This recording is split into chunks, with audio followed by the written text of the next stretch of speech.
With the repair process, we do dremel out the impact point just to kind of create more space for the resin to get into.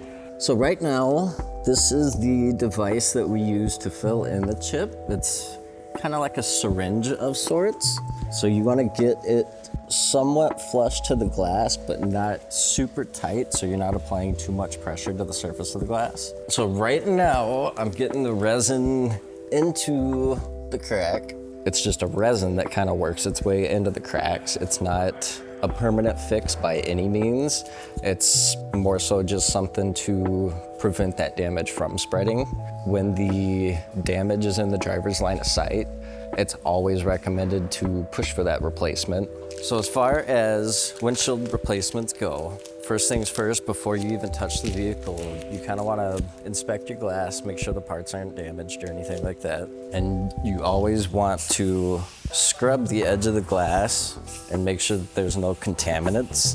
Oils from touching the glass without gloves can contaminate the glass and cause the urethane and the primers to not stick properly.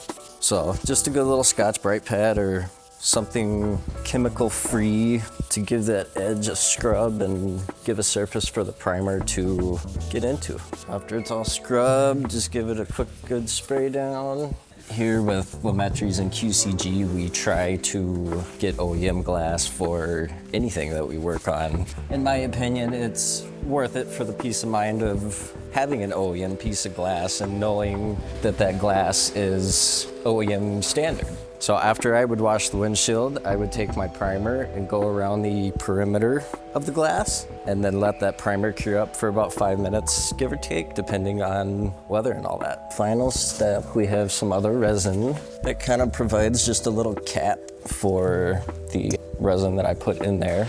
And it's got a UV light that we use to cure it. Just set it up for a couple of minutes and let it do its thing. So now that the resin's cured up, you gotta kind of take that little piece of Mylar plastic off of there, kind of clean it up a little bit. You wanna scrape perpendicular with the glass and can't even fill it anymore. There we go.